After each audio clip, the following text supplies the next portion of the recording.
Mama viewers. I wanted to talk about a couple questions that I received from women in the MBA Mama community.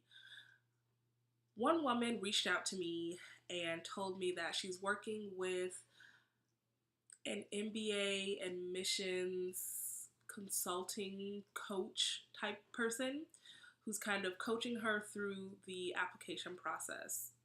She plans to apply to several top 10 MBA programs, and she's very bright, very talented. She also has a child.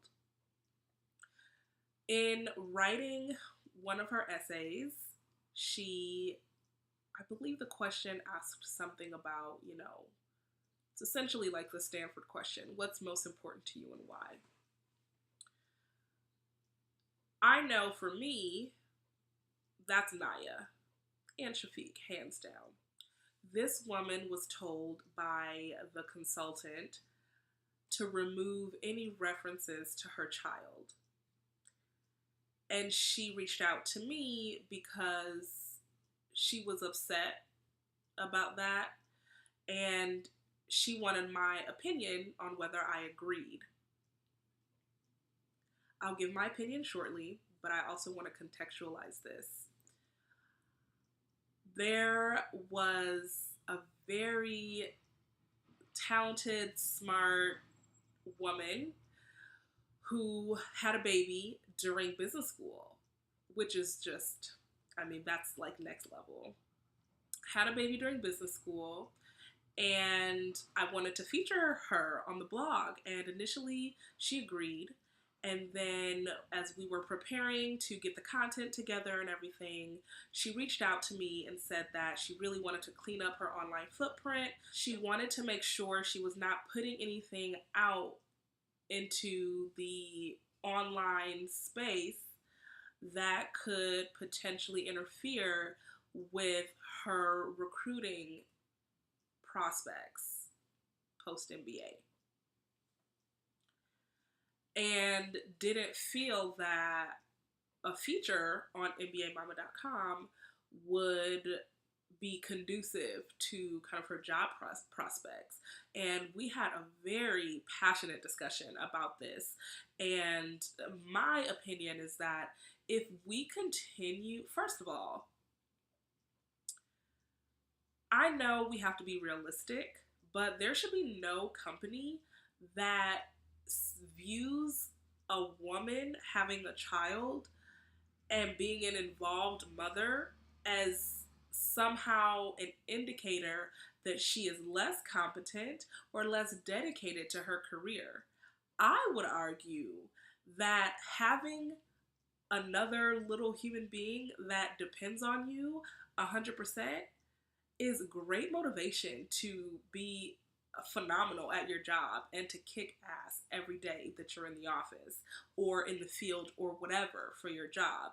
And so it's just a big disconnect for me how this is actually like a thing. Like, I'm not hiding Naya or Shafiq.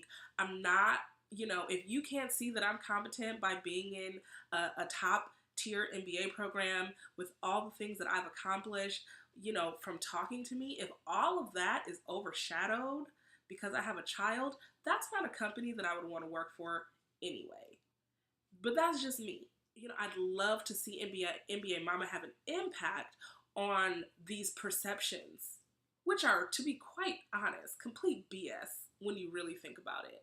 So we discussed possibly having this woman do an anonymous blog post. So that might be something that you see on the site in the future, are these anonymous posts from, again, very smart, very talented women who, maybe rightly so, are afraid that being exposed as a mom will hinder their career advancement. So that kind of ties into the same, issue with this pre-MBA woman. Again, very talented, very smart, very accomplished, being told not to mention her child in her MBA essays. Our next NBA Mama of the Month in July actually speaks about this directly in her interview, which will be posted early in July. And she recruited for investment banking. She now has 3 children. She just graduated with her MBA and had a baby and graduated the same month. Like, I'm just like, this is amazing. But she talked about the fact that coming in on her resume, she liked to go hiking with her daughter. And that career services at her school told her to remove that reference. And we've seen research saying that women who put, leadership positions in the PTA, that's a red flag for employers. And this is just so sad. It is so sad. And she talked about the fact that she did remove that reference and that she didn't want all of her experience and everything she brought to the table, she didn't want that all to be boiled down to just that one line on her resume. And she didn't want the conversation in interviews and networking events to be about her children, which of course she loves her children, but it's like, if it was a man, are you spending the whole interview talking about kids? No, we're here for an interview. And so she made that conscious decision. And again, what does this say about kind of the norms in corporate America, that women are ashamed or afraid to disclose the fact that they have children? This is like a natural thing. We're in prime baby making age. I don't hear men saying they're afraid they'll be seen as less competent if they have kids, or less dedicated. I mean, obviously we know that certain gender constraints exist, but I really want to break down those barriers. I want to do whatever I can to raise my voice and say, you know what? Me being the president of the PTA is a strength, not a weakness and not a detractor to what I bring to the table. If you have thoughts on this topic and you'd like to blog about it and do a guest post for us, feel free to reach out. My email is divinity@mbamama.com. Reach out to me. Leave a comment in the comment section below and let us know what you think about this. Thanks so much for watching. Peace and blessings.